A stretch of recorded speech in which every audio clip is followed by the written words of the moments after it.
All right.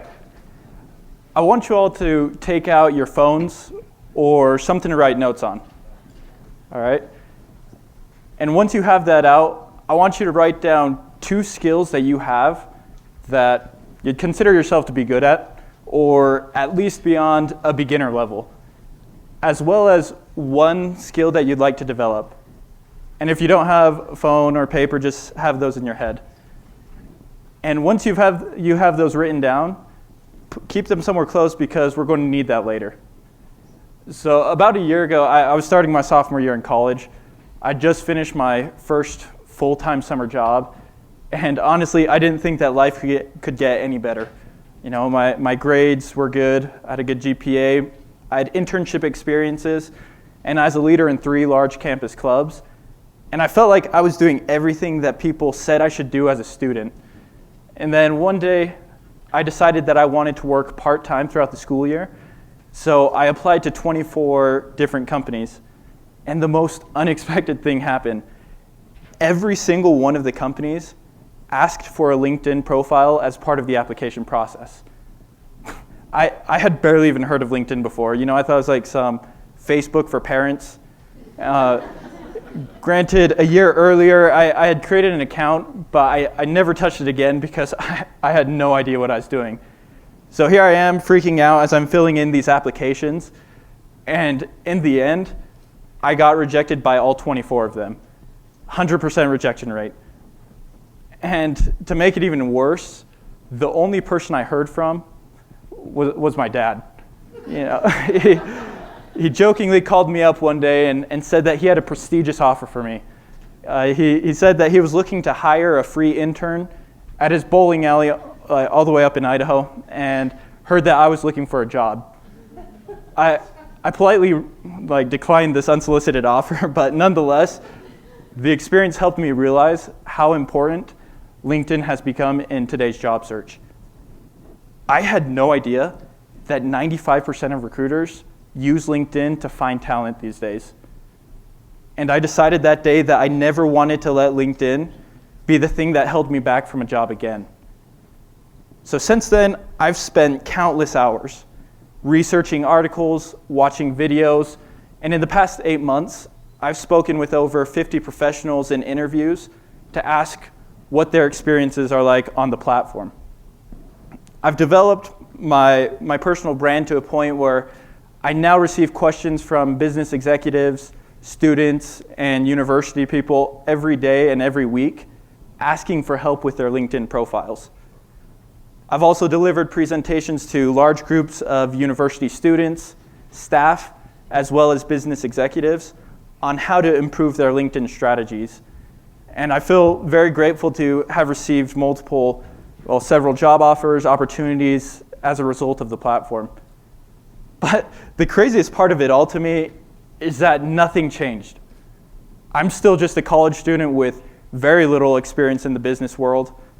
I didn't get an internship at Google, Facebook, or anything to remotely increase my desirability.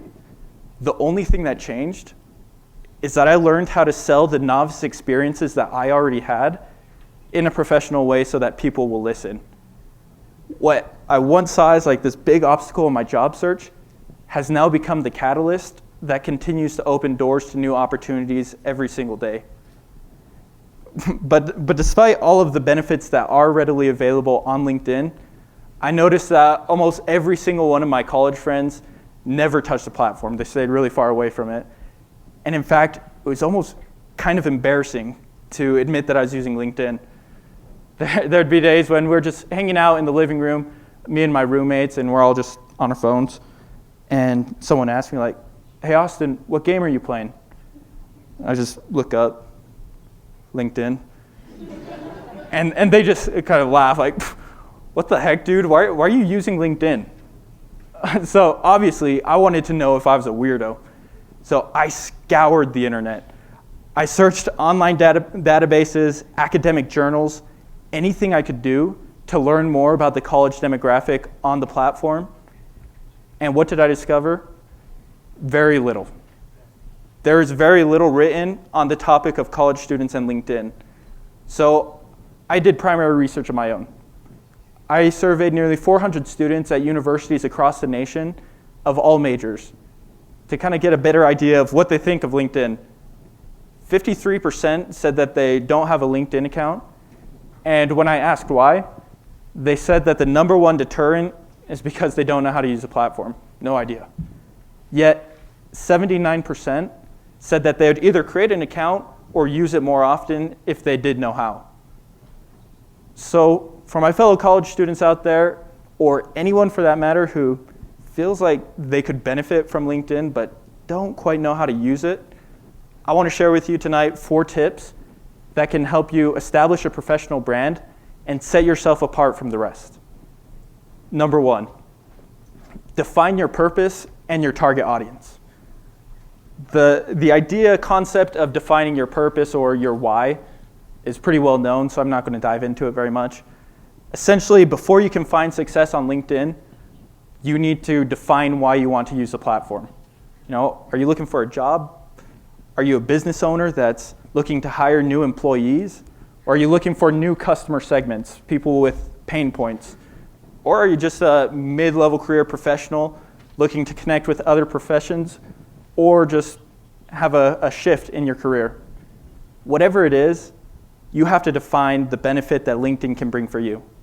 And once you have that motivation, then you need to define your target audience.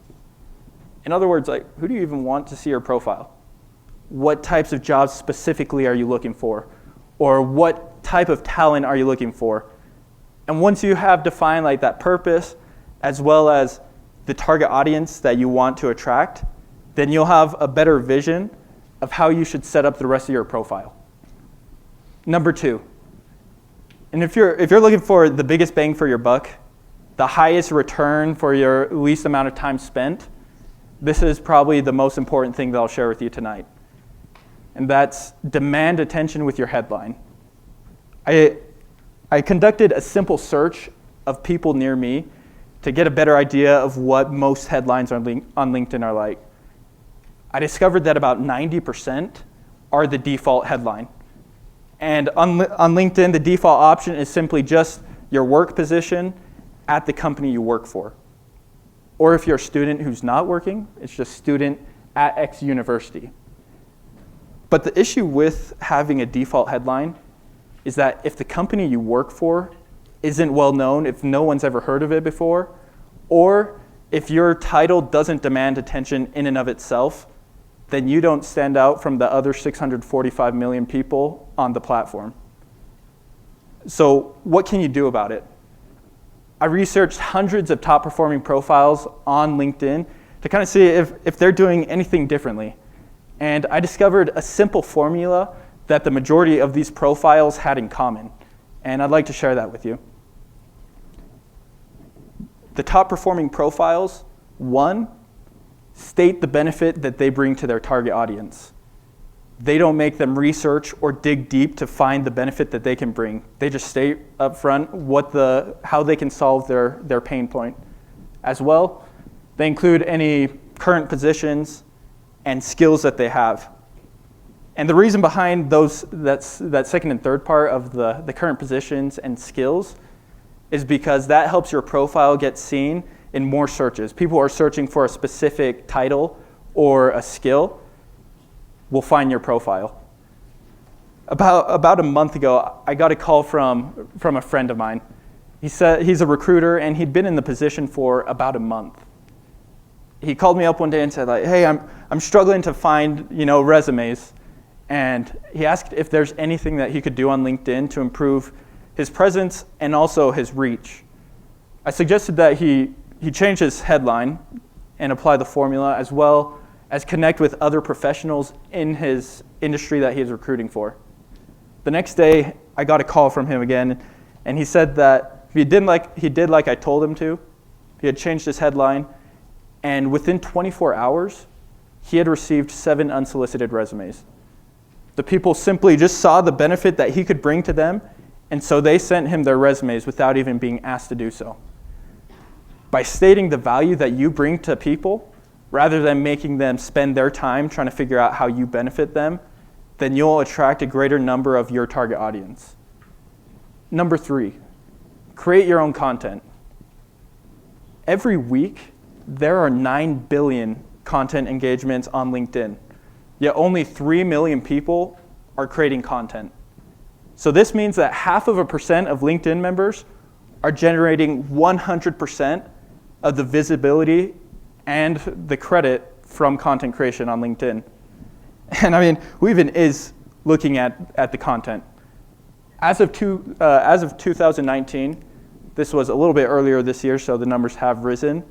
LinkedIn reported that there's over 200 million people who engage with content on LinkedIn, who are considered to be in influential positions. So if you're a job seeker or a business owner, this is a gold mine waiting to be tapped into. 99.5% of your competition isn't doing this. On any given day, there's a chance that someone who is in an influential position can see our content and open doors to new opportunities. I know several people who currently work in their job because they created content and one day someone saw it and they reached out to them.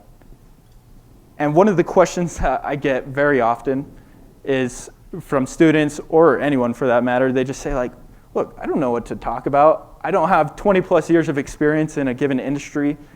I'm just a college student. Like, why would anyone listen to me? I'm sure many of you have heard this this analogy before, but how fast do you have to run to survive a bear attack? Faster than your friend.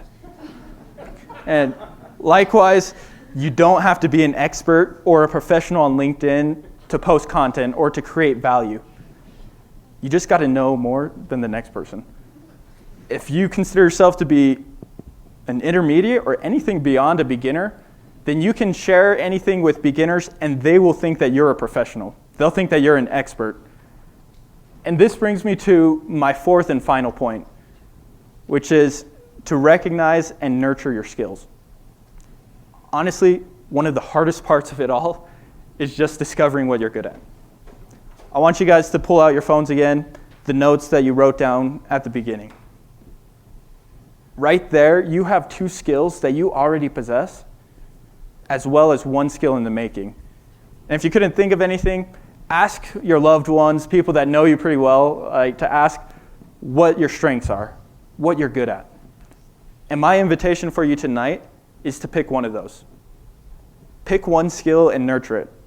You know, I'm not saying that you have to spend countless hours, a bunch of time researching. Rather, if you spend 15 to 20 minutes every week, or even every month, you'll be investing in yourself, your value. And as you learn, you can share interesting facts, tips, tricks that you're learning with other people. You know, it doesn't have to be on LinkedIn. If you share it with people in person or on LinkedIn, then they'll think that you're an expert in the thing that you're learning. Like I said, 12 months ago, I knew nothing about LinkedIn. I had just been rejected by all 24 companies that I applied for. But I wanted to learn. I had a desire to learn, so I just watched videos, read articles. And as I did so, I shared what I was learning with other beginners on the platform. I targeted them specifically because no one else I could really help. And the funny thing is, those beginners thought that I was an expert, but I was just a beginner like them. The only difference was I had a desire to learn, and I wasn't scared to share what I was learning with other people. It doesn't matter if you want to become an expert on LinkedIn or not. I invite you to give the platform a shot. Every second, LinkedIn is growing at a rate of 2 new users per second. And with each new user comes new opportunities. Like I said, it doesn't matter if you have 20 plus years of experience or not. Define the benefit that the platform can bring to you, and then give an honest effort to make it happen. As you invest in yourself and your professional brand, that professional brand will become a catalyst that continues to open doors to new opportunities for you now and in the future. Thank you.